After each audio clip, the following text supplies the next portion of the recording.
السلام عليكم ورحمة الله وبركاته.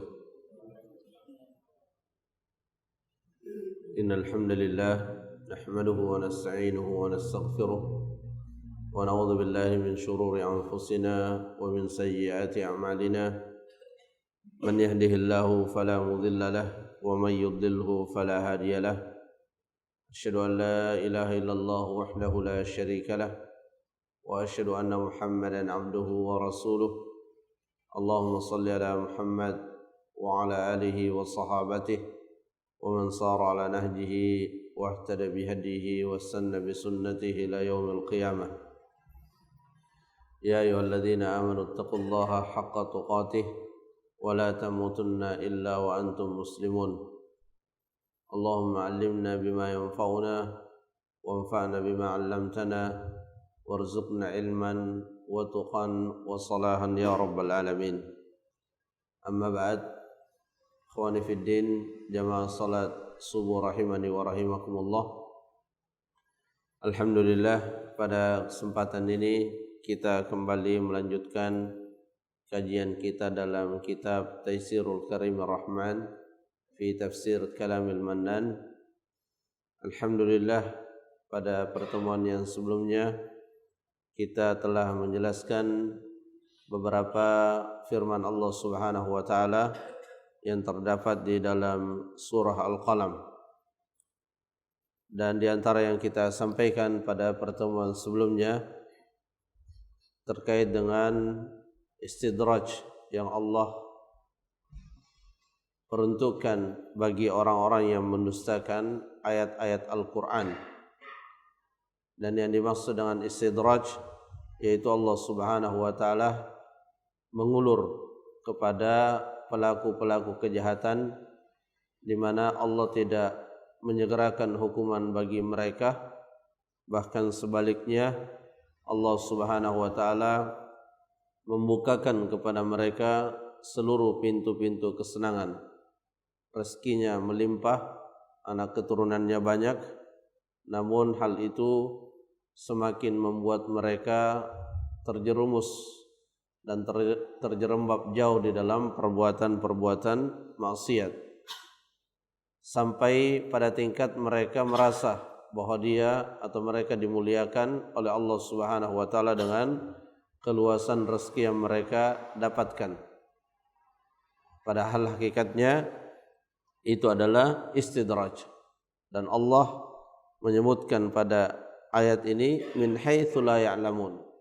Ketika Allah mengulur seorang hamba dengan melakukan perbuatan maksiat dan di waktu yang sama juga dilimpahkan rezekinya, maka kebanyakan mereka tidak mengetahui bahwa itu adalah bagian dari istidraj.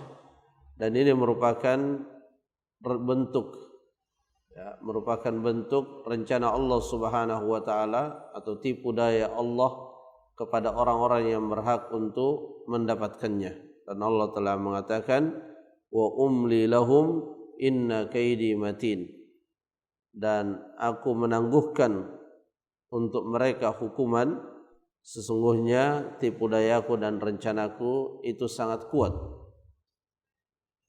Allah Subhanahu wa taala memberikan atau memberlakukan tipu daya Allah kepada orang-orang yang berhak menerimanya, dan tidak ada yang sanggup menghadapi tipu daya Allah Azza wa Jalla. Wa makaru wa makarallah wallahu khairul makirin. Ayat ini meskipun ketika pertama kali diturunkan Allah tujukan kepada orang-orang kufar Quraisy, namun ibrah dan pelajaran di dalamnya juga tertuju kepada kita semua segenap kaum muslimin, di mana ketika ada di antara kaum muslimin terjerumus dalam perbuatan dosa dan Allah Subhanahu wa taala tetap meluaskan rezeki kepadanya, maka hendaknya hal tersebut menjadi peringatan Allah Subhanahu wa taala, terkadang dengan kesulitan-kesulitan, tapi terkadang hal-hal yang menyangkut kesenangan itu juga harus diwaspadai. Karena terkadang kesenangan itu Allah berikan sebagai bagian dari istidraj. Hal yang sangat kita syukuri sebagai seorang muslim, karena di dalam agama kita Allah Subhanahu wa taala telah menyiapkan sarana-sarana yang sangat banyak untuk menjadikan kita sadar akan keadaan kita.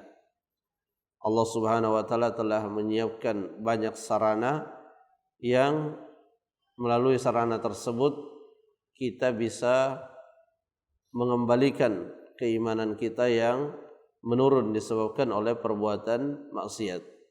Jadi semua kebaikan-kebaikan baik yang berkaitan dengan ibadah-ibadah mahdhah, ritual ataupun ghairu mahdhah, itu semua merupakan sebab yang bisa kita tempuh untuk mengembalikan dan menaikkan kembali keimanan kita.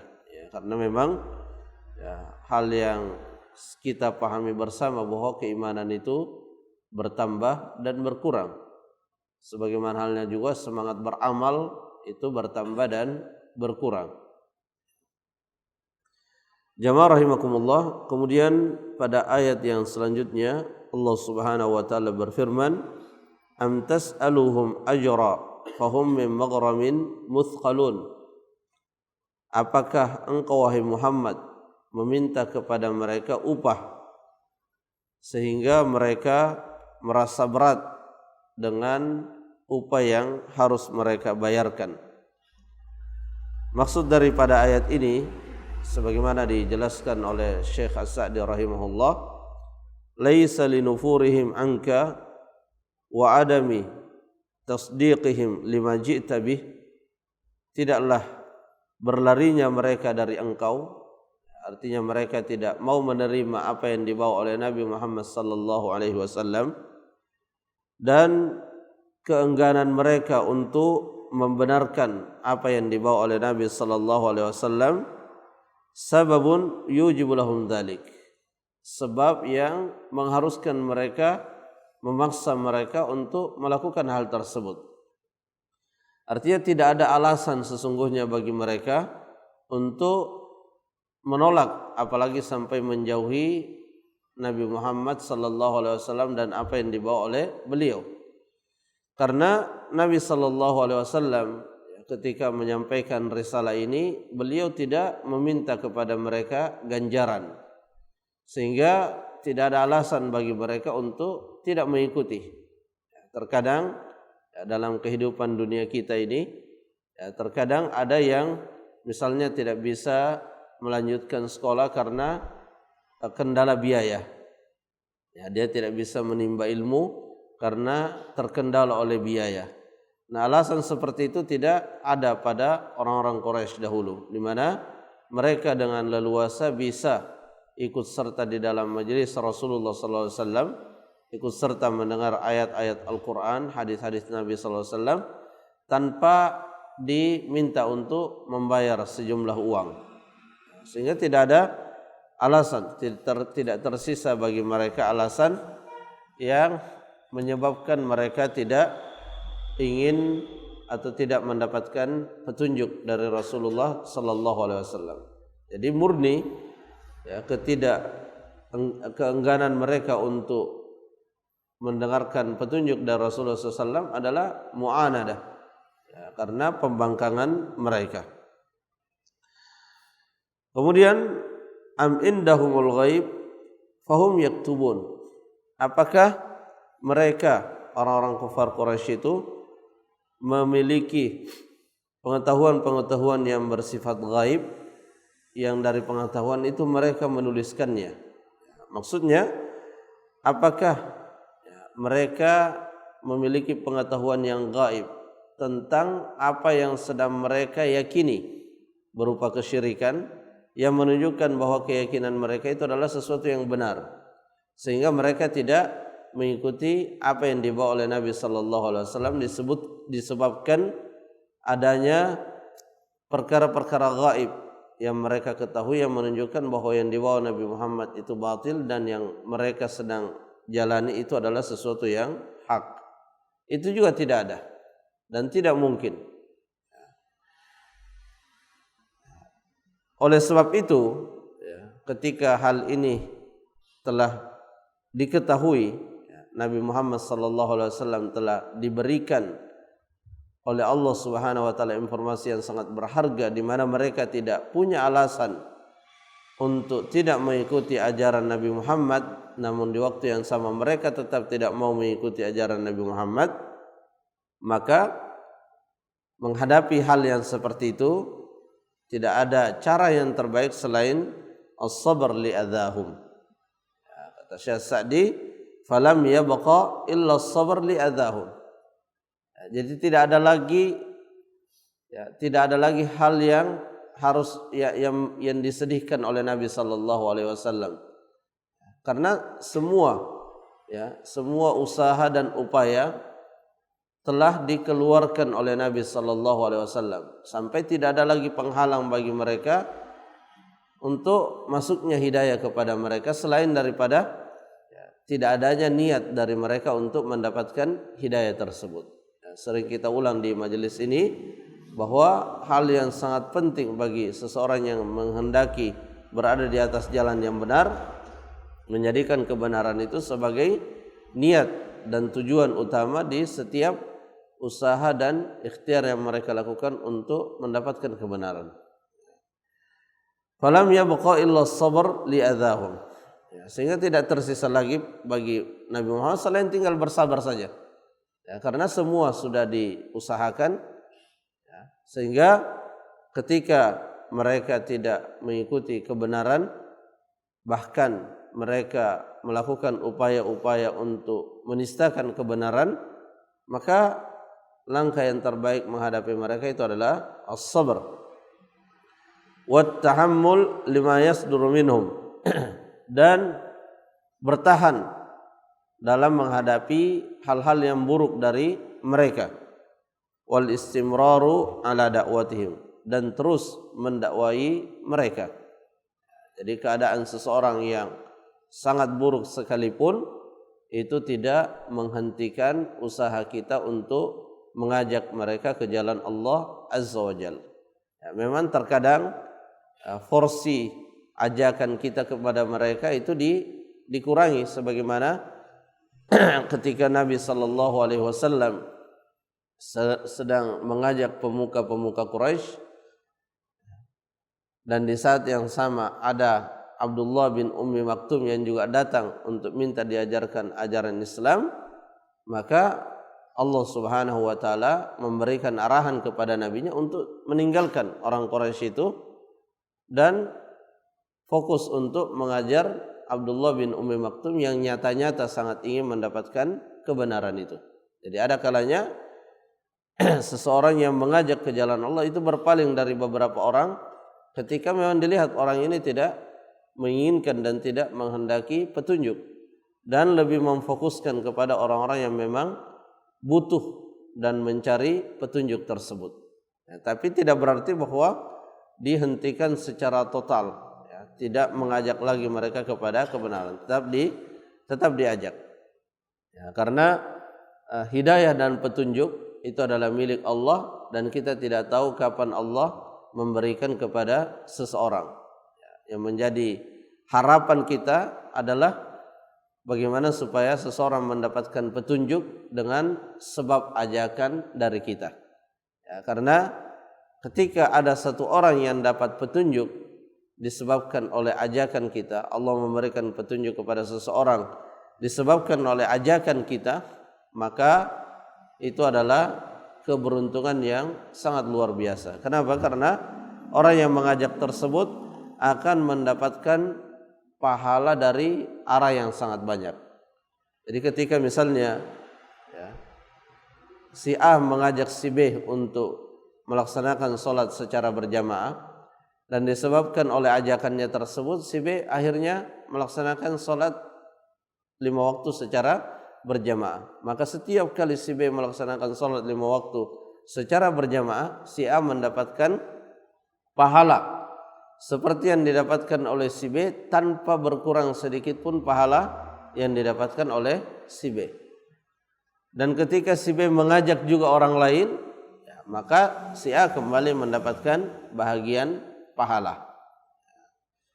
Makanya kenapa Nabi SAW memilih jalan mengajak kepada jalan Allah sebagai jalan yang menjadi ciri khas beliau, sebagaimana disebutkan dalam surah Yusuf, qul hadhihi sabili ad'u ila Allahi ala basirah. Katakanlah wahai Muhammad, ini jalanku. Apa jalannya Rasulullah? Ad'u ila Allahi ala basirah wa man ittaba'ani. Aku mengajak umat manusia ke jalan Allah di atas ilmu, dan juga para pengikut-pengikutku. Pengikut Nabi SAW yang hakiki itu adalah yang juga melakukan sebagaimana yang dilakukan oleh Nabi SAW, yaitu mengajak orang ke jalan Allah Subhanahu wa taala. Dan ini bisa dilakukan oleh setiap muslim, tapi tentunya sesuai dengan ilmu yang ada padanya. Jadi jangan sampai kita mengajak seseorang kepada suatu jalan yang kita sendiri masih ragu apakah ini jalan Allah atau justru jalan syaitan. Karena Nabi SAW juga pernah memperingatkan bahwa di akhir zaman nanti akan muncul orang yang mengajak dengan mengatasnamakan mengajak kepada jalan Allah, tapi ternyata justru mengajak kepada abwabu jahannam, kepada pintu-pintu neraka.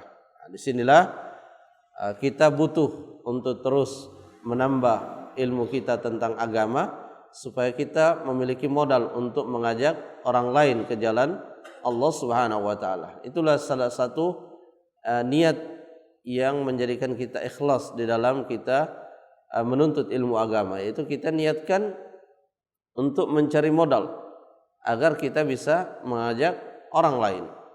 Karena kalau kita bisa memberikan manfaat kepada orang lain berupa ilmu yang bermanfaat, maka itulah adalah manfaat yang tidak terkalahkan ya dengan manfaat orang memberikan sejumlah hartanya.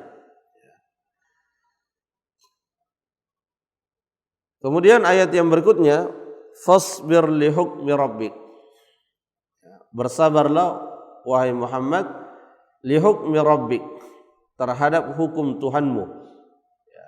Hukum Allah Subhanahu wa taala di sini ada dua, ya, ketetapan Allah Subhanahu wa taala ada dua, ada yang bersifat syar'an dan ada qadran.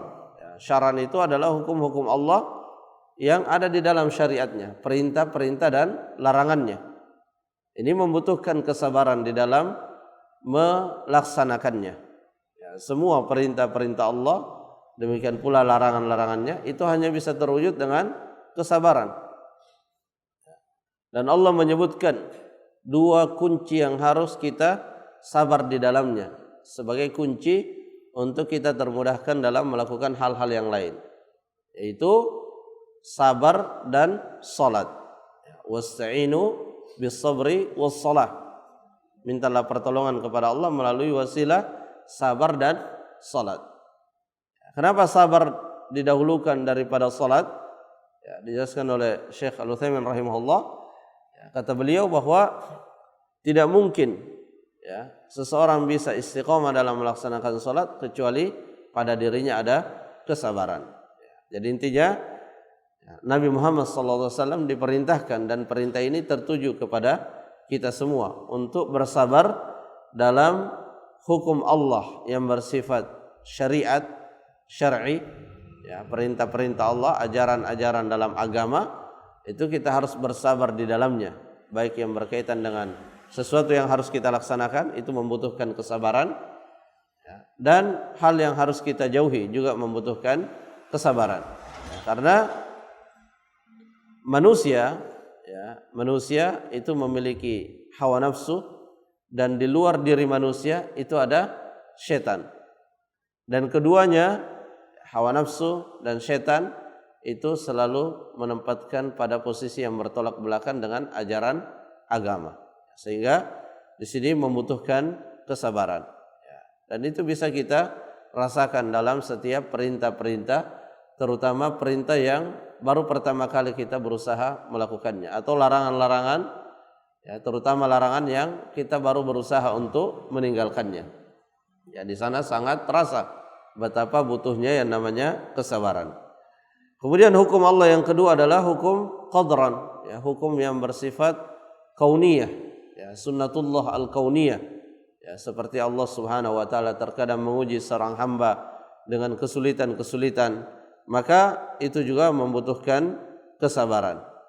Ya, termasuk di antara hukum Allah yang bersifat kauniyah atau sunnatullah al-kauniyah, itu akan adanya hal-hal yang tidak mengenakkan, baik dari ucapan ataupun perbuatan orang-orang yang tidak menyenangi, ya, ajakan kepada jalan Allah Subhanahu wa taala. Ya. Dan bumi ini memang tidak pernah kosong dari yang mengajak kepada kebenaran dan yang mengajak kepada kebatilan. Itu tidak akan, pasti akan ada terus dua klasifikasi manusia.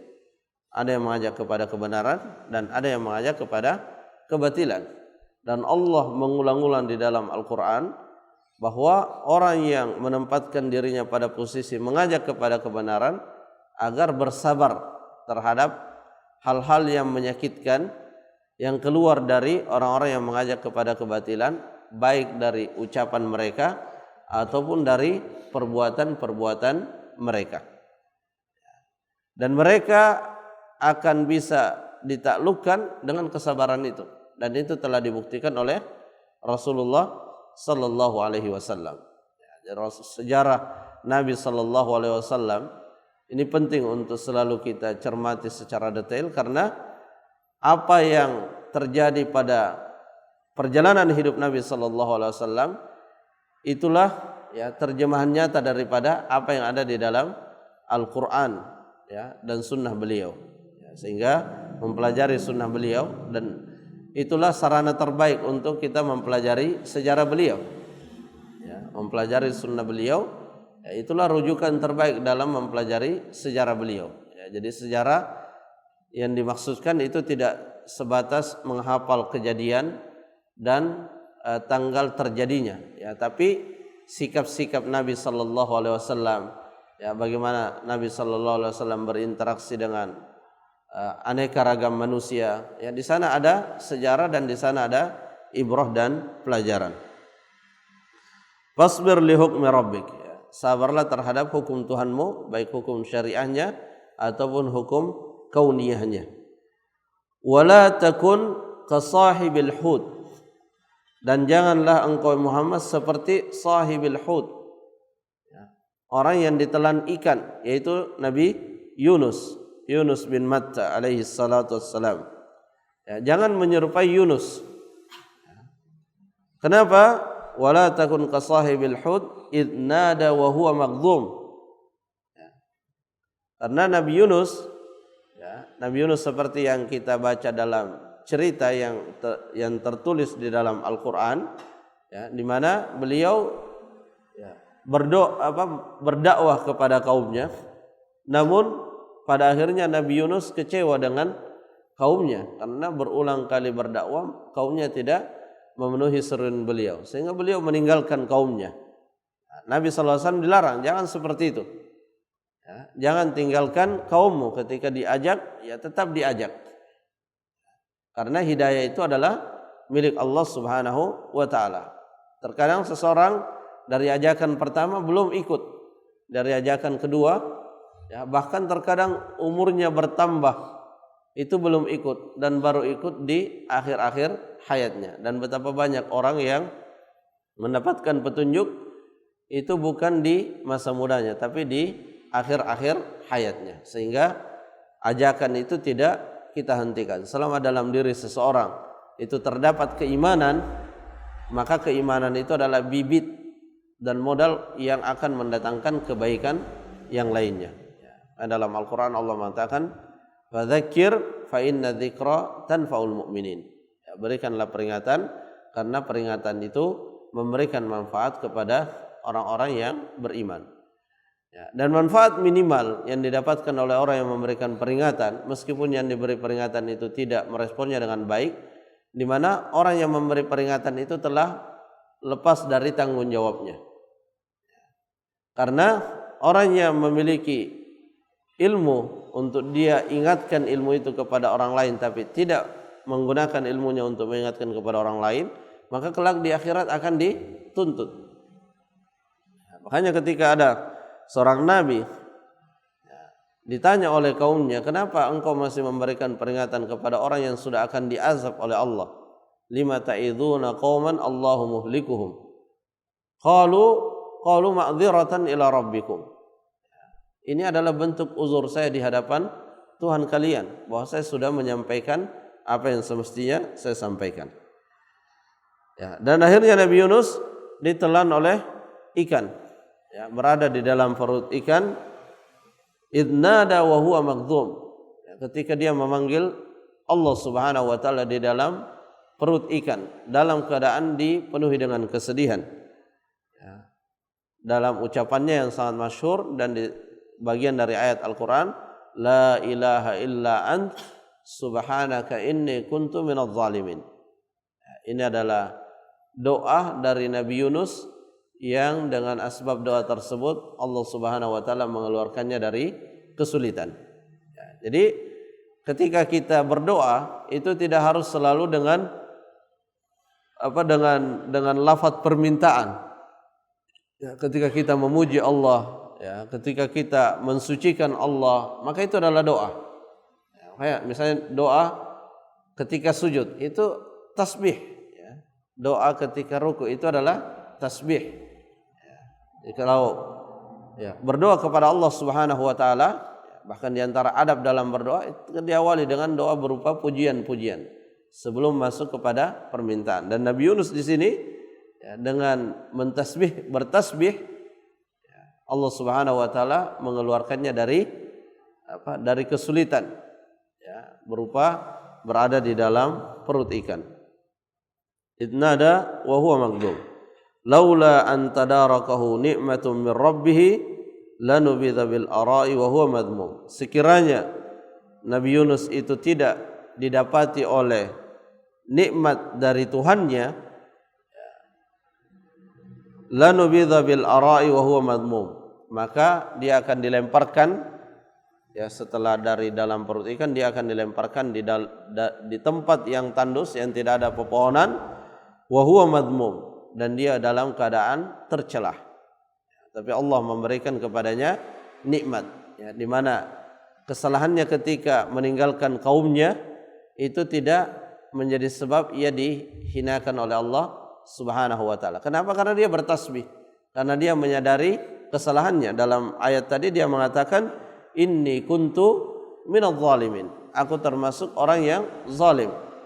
Ya, siapa saja yang melakukan kesalahan, kalau dia bertobat kepada Allah, maka Allah akan mengganti kesalahannya dengan kebaikan. Sebagaimana disebutkan dalam surah Al-Furqan, faulaika yubaddilullahu sayyi'atihim hasanat. Ya, orang-orang yang bertobat kepada Allah, mereka itulah orang-orang yang diganti keburukan-keburukannya dengan kebaikan-kebaikan. Ya, maksudnya waktunya yang biasa dia gunakan untuk keburukan itu diganti oleh Allah dengan kebaikan. Nikmat yang ada pada dirinya yang biasa dia jadikan sarana untuk keburukan itu terganti dijadikan sarana untuk kebaikan. Jadi Nabi Yunus tetap mendapatkan nikmat meskipun melakukan keliruan tadi, tetap mendapatkan kenikmatan dari Allah Subhanahu wa taala. Sebagaimana Adam alaihissalam ketika melakukan kekeliruan tapi segera mengakuinya dan bertobat kepada Allah juga mendapatkan kenikmatan dan kemuliaan. Fajtabahu rabbuhu faja'alahu minas salihin. Allah memilihnya sebagai salah seorang di antara nabi dan rasul, dan Allah menjadikannya sebagai orang-orang saleh disebabkan oleh taubatnya.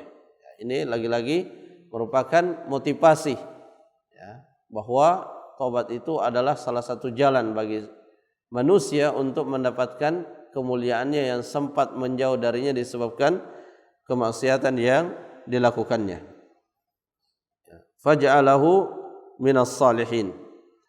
Wa yakadu alladziina kafaru la yuzliqunaka bi absarihim. Dan hampir saja orang-orang kafir itu mencelakakan engkau Muhammad bi absarihim, dengan pandangan mereka. Ini merupakan dalil bahwa ain itu adalah sesuatu yang hak adanya. Jadi terkadang di antara manusia ini pandangannya itu sangat tajam, tapi dalam hal yang negatif. Ya, pandangan kebenciannya itu sangat tajam sehingga bisa mengakibatkan orang yang dipandangnya itu terkena penyakit dengan izin Allah Azza wa Jalla. Nah, ini yang diistilahkan dalam pembahasan akidah dengan al-ain, dan Nabi sallallahu alaihi wasallam menyebutkan dalam beberapa hadisnya bahwa ain itu hak, benar-benar ada, bukan sesuatu yang khayalan, dia benar-benar ada. Ya, makanya Nabi sallallahu alaihi wasallam ya mengajarkan beberapa doa untuk menghindarkan kita dari ain, dan memerintahkan kepada kita untuk membacakan kepada anak-anak kita agar terhindar dari ain. Ya, di antaranya u'idzuka bi kalimatillahi tamma min kulli syaitanin wa hamma wa min kulli ainin lamma. Itu kita bacakan kepada anak kita agar terhindar dari ain. Ya, tapi juga kita tidak boleh secara berlebih-lebihan. Ya, maksudnya berlebih-lebihan menempuh cara-cara yang tidak diajarkan oleh Nabi SAW dengan alasan menghindari ain. Ya, karena inilah yang menjadi sebab orang-orang kufar dahulu, orang-orang Quraisy dahulu, mereka meyakini ada ain, tapi mereka menjauhi ain dengan cara-cara yang justru di dalamnya ada kesyirikan, seperti menggantung gelang, ya, memakai benang di lehernya atau di pinggangnya. Ya, untuk apa? Untuk mencegah ain. Maka ini melampaui batas. Ya, tujuannya untuk suatu kemaslahatan, tapi cara yang ditempuhnya justru bagian dari kesyirikan. Lamma sami'ud dzikra, ya. Jadi ketika mendengar Al-Qur'an, ya, orang-orang kufar Quraisy sangat benci, ya, apalagi orang-orang munafik, itu sangat benci. Sehingga kebencian itu nampak pada pandangan mereka. Ya, makanya orang yang benci kepada kebenaran itu ketika mendengarkan kebenaran bukan petunjuk yang didapatkan, tapi kata Allah Subhanahu wa taala, fazadahum rijsan ila rijsihim. Ya, keburukannya semakin bertambah.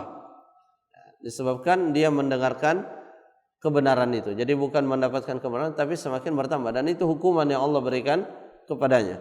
Ya, makanya jangan heran kalau kita melihat ada orang-orang, ya, sosok-sosok yang kita lihat kok semakin bertambah kebenciannya kepada kebenaran, ya, karena memang seperti itu hukuman Allah yang Allah berikan kepadanya. Mungkin secara lahiriah kebutuhan dunianya terpenuhi, ya, bahkan mungkin diberikan tambahan, ya. Tapi di saat yang sama dia semakin membenci kebenaran. Lamma sami'ud dzikra, ketika mereka mendengarkan adz-dzikrah, peringatan, dan yang dimaksud adz-dzikrah di sini adalah Al-Qur'an. Wa yaquluna innahu lamajnun, dan ini bukti kebenciannya, di mana mereka mengatakan sungguhnya dia Muhammad itu lamajnun, benar-benar orang yang gila. Ya. Wa ma huwa illa dzikrun lil alamin, dan tidaklah Al-Qur'an itu kecuali zikr. Ya. Makanya kalau disebut ahlul dzikr itu adalah orang yang ahli dalam Al-Qur'an, ya, yang alim dalam Al-Qur'an dan sunnah Nabi sallallahu alaihi wasallam. Itulah ahlul dzikr. Ya, dan Al-Qur'an ini adalah peringatan lil alamin, ya, bagi seluruh alam, bagi manusia, jin, ya, yatadzakkaruna bihi masaliha dinihim wa dunyahum. Ya, dengan Al-Qur'an itu menjadi peringatan yang ketika seseorang selalu mengingat petunjuk-petunjuk dalam Al-Qur'an, dalam sunnah, maka akan terwujudlah kemaslahatan bagi manusia dan seluruh makhluk, ya, dalam hal yang berkaitan dengan perkara agama dan juga dalam hal yang berkaitan dengan perkara dunia. Jamaah rahimakumullah, alhamdulillah kita telah menyelesaikan penjelasan dari surah Al-Qalam. Semoga Allah memberikan kepada kita ilmu yang bermanfaat dan amal soleh dari apa yang telah kita ketahui dari penjelasan beberapa ayat yang telah kita jelaskan.